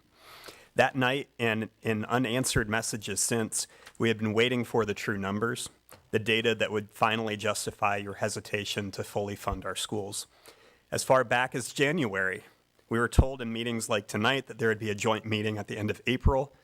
It is now April 27th. That meeting is not on the calendar, and those true numbers have yet to be shared. As elected officials, it is disingenuous to suggest the current data is false while refusing or withholding to provide the truth. While we wait for your data, the reality for our schools remains unchanged. You've claimed to be waiting on a list of what our schools truly need. That list was made public last month during Dr. Castle's presentation. It wasn't a list of wishes, it was a census of our challenges. Broken HVACs, weapon detectors, ADA improvements, air quality monitoring, heating, and food refrigeration were all included. None of those are excess. They're all unfunded necessities. We have 654 students with IEPs and 504 plans, including my own younger child, the highest percentage of special education needs in our neighboring districts. We have 400 English learners speaking 20 different languages. We have 131 students experiencing homelessness or foster care. These aren't abstract statistics. These are children living in our community. Broken HVACs and teachers with provisional licenses aren't false data either. They are the daily reality for over 3,000 students, young people in our community, and the staff of our city's largest employer. I've heard you say you're waiting for a counter proposal. I've been waiting eagerly too. So I did the research and built my own counter proposal.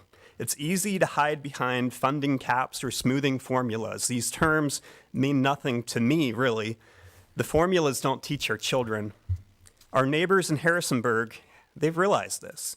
They face the most similar demographic challenges of the districts I studied, and they moved to a meet the need model. They stopped treating education as a line item expense and started treating it as an engine for the city's growth. The result? They opened a brand new high school. They are attracting families and businesses because they had the political courage to fund the actual cost of running a community on the rise. Our students deserve champions. It has been a disappointment to me to hear this challenge of needing a plan and needing these needs and not seeing our school board chair in these meetings, and that, to me, sitting out the fight. It shouldn't be on the parents like myself and the classroom teachers that have been coming every week to educate and inform our community or to advocate for the students sitting in cold classrooms because of broken HVAC systems. We need leaders who show up, not leaders who stay home.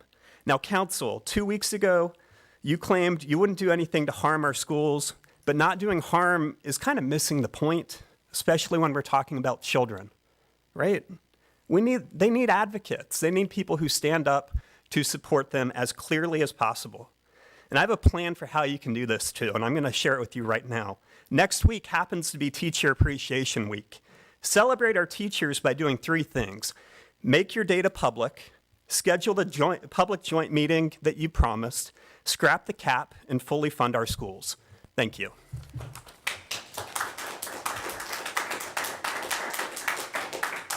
Sam Rothrack.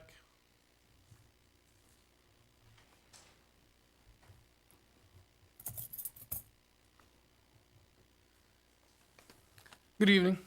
I'm here to ask you to consider not changing the public school formula. I'm a father of 5. All 5 of my kids are homeschooled. I vote libertarian. On paper, I should be all for capping what we're putting into schools. But like we heard earlier today, economics is a team sport. Good schools correlate with good tax revenues. Expenses for policing, expenses for expenditures to help people, those all go down. Property values in districts with good schools, they all go up. Wages go up. That means better cash flow and better tax revenue through sales taxes. The investment in school pays off. I also want to, I lost my spot, sorry. As a business owner, I look for people with education. I want people who can basically read, write, do math, and pass a drug test. I think that's what a lot of people want. And as we grow our manufacturing base, our skilled warehousing, we need people with good schools. Earlier today with One Waynesboro, we heard that you played a big part in meeting the needs in a lot of nonprofits where people have stagnant wages and food needs. And I just want to posit that schools can continue to meet those needs, and it could possibly be one of the best returns on investment that you do. So thank you for your time. Thank you. Darcy Martin?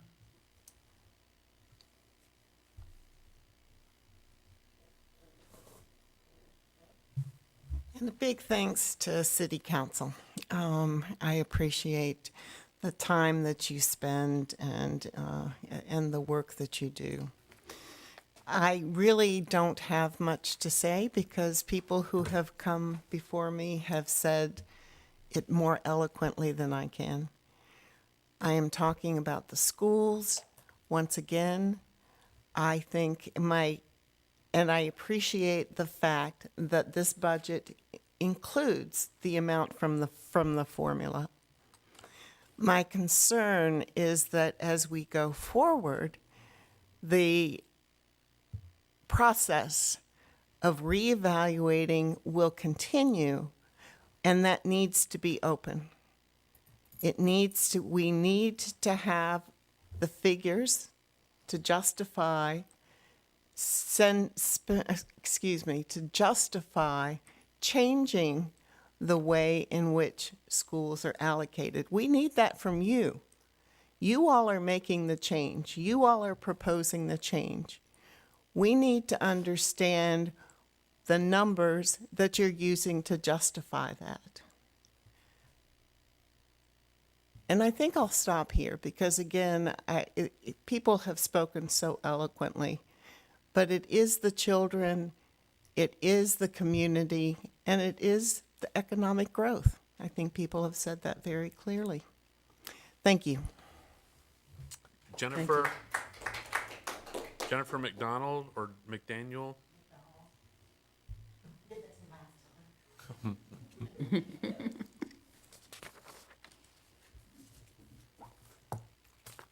I wasn't planning to speak tonight, but I saw on the budget plan that the 13th Street roundabout is still a possibility. I think we should actually, as a city, return that money because, one, if there's truck traffic, you would have to take out part of the cemetery, probably the bank across the street, and widen the road a little bit. Example of truck traffic would be the roundabout in Troutville. A roundabout in Salem over at Hanging Rock would be another example of something that's more smaller that has car traffic. The issues I have is also bus traffic. If a bus was to go through the roundabout, also too, if the traffic gets backed up there, sometimes it happens with the schools being open. I do not know what the front of the cemetery has underneath of it. I don't know if it's been sold, those lots have been sold, or if they're unmarked graves, or I just think of those possibilities of what can go wrong.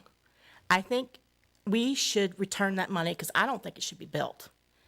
Out of Crompton, you go right, you go up to turn left on the North Gate, go to the back of the city that way.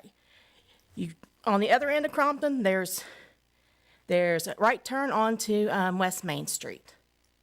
Not many people use 13th Street that much anymore.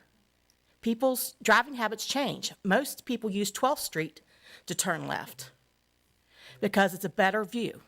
That's what I use. Other roads that I think need to be addressed is Ivy coming into Poplar. It's scary when people are coming off Ivy and you've got people coming, all four people at the same time. That makes me nervous because there's two or three stops, and there's off of Ivy, it goes to the right. I think that road needs to be addressed. Also, Lyndhurst Road, there is no basically pullovers for emergency vehicles for that road. I had an experience recently where I couldn't get over.